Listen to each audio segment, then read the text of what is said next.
If you've just joined us, you're watching Consider This. I'm Melisa Idris, with me, Sharaad Kuttan. Last Friday, Dewan Rakyat Secretary Riduan Rahmat informed lawmakers that the first parliamentary meeting of the year will last only for a single day. Is this enough to provide a check and balance of the government in their management of the COVID-19 pandemic? Joining us on the line now, we have the leader of the biggest opposition bloc, Datuk Seri Anwar Ibrahim, President of the Parti Keadilan Rakyat, or PKR. Thank you so much for joining us on the show tonight. Now, the announcement that Dewan Rakyat will sit for only one day came after your 45-minute meeting with Prime Minister Tan Sri Muhyiddin Yassin last week. Are you surprised at this unprecedented move to limit Parliament to a single day, considering that you had met with the Prime Minister just days before? I'm not surprised because Tan Sri Muhyiddin did express his views concerning the need to convene a parliamentary meeting. I did raise strong reservations because the plan was then just to allow for the king to declare open, and then the whole session will be, the debate will continue in sometime in July. To me, and I expressed to him, it does not make sense. If you are able to convene a meeting, have a debate, you can't have it 5 days, you can have it 2 days. And Parliament must be effective, there must be meaningful participatory democracy, and you must allow for MPs to express their views and their concerns, to support measures, but also to ensure that inadequate measures be addressed by the government. Right. So why do you think he went ahead and announced the one-day sitting of Parliament?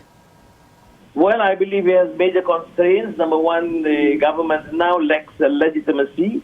It can only be tested in Parliament. There's this fear of having adequate support or majority. There's no other reason, because after all, Parliament will convene. If the Parliament is able to convene, why can't they allow for debate even for 2 days? In fact, I raised the issue with the Prime Minister that we need at least 2 days, and we can have an understanding among the party leaders to have, for example, 3 or 5 speakers from each party, or less for the smaller parties. And well, he listened, but apparently he did not want to concede. I believe primarily due to the issue of legitimacy, that the government must be tested in terms of their support in Parliament. And since they cannot muster enough support, they will not allow Parliament to convene. I don't know, one of the concerns now seems to be that if the executive is allowed to limit Parliament to just one day, that this might set a precedent for it to be repeated over time until the next general election. I mean, do you fear that in fact the executive will usurp Parliament if this is allowed to pass?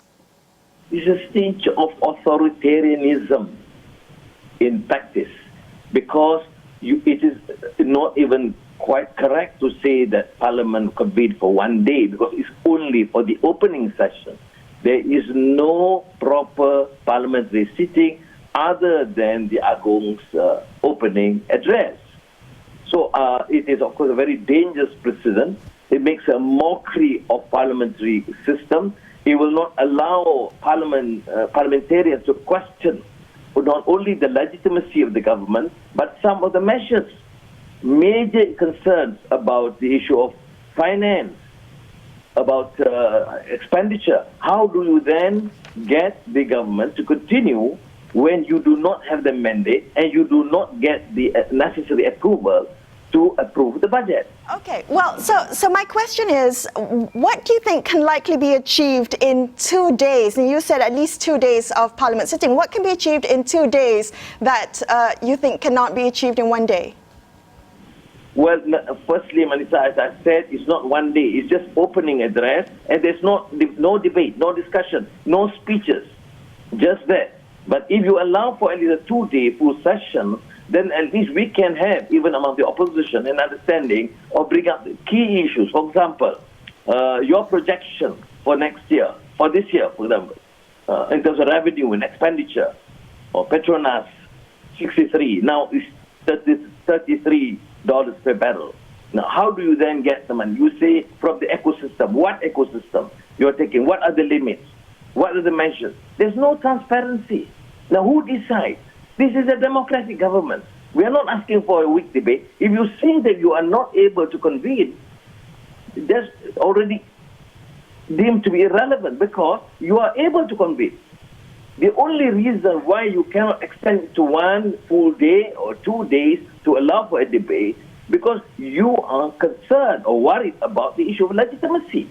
On the question Whether of legitimacy, you can command the support. Yeah, on the question of legitimacy, you did say some weeks ago in calling for an extraordinary meeting of the Parliament to discuss the Prihatin package and such, that you would not use that as an opportunity to question the legitimacy of the government, not to push for a no confidence vote, whether directly or indirectly. Do you still stand by that?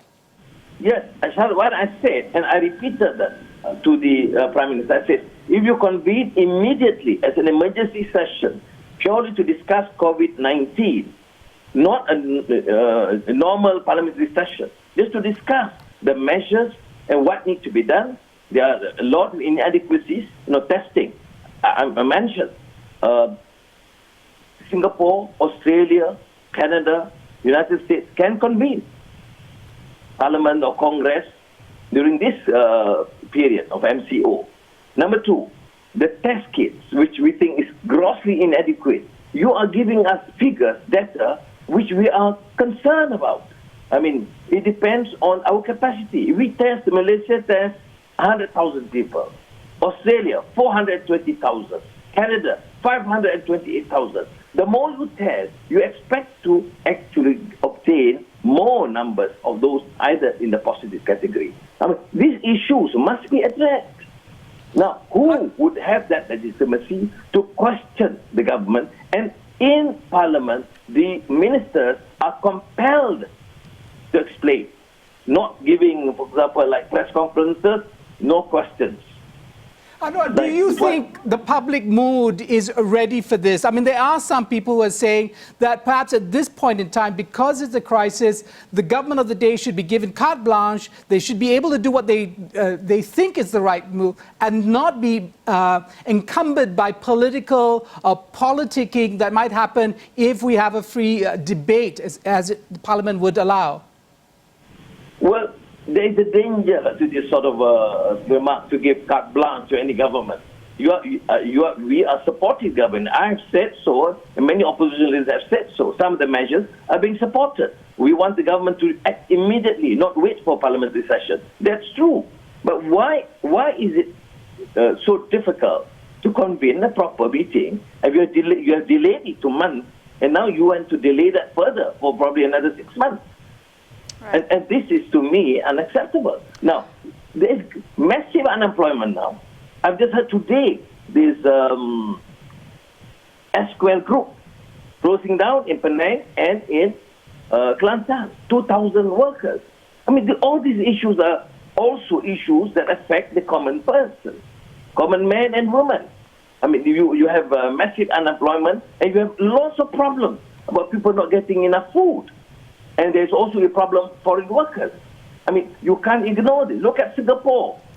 They have done well, the coordinates of virtually every citizen and migrant worker, but they are facing crisis due to the spread of virus in its foreign worker community. Right.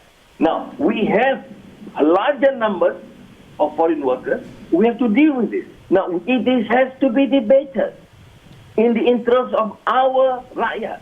Well, okay. Basically, the poorer category. So the government has used the MCO, Anwar, as reason for limiting Parliament. And now I'm just wondering whether you think that by using MCO as a reason for this actually incentivizes the government to extend the MCO.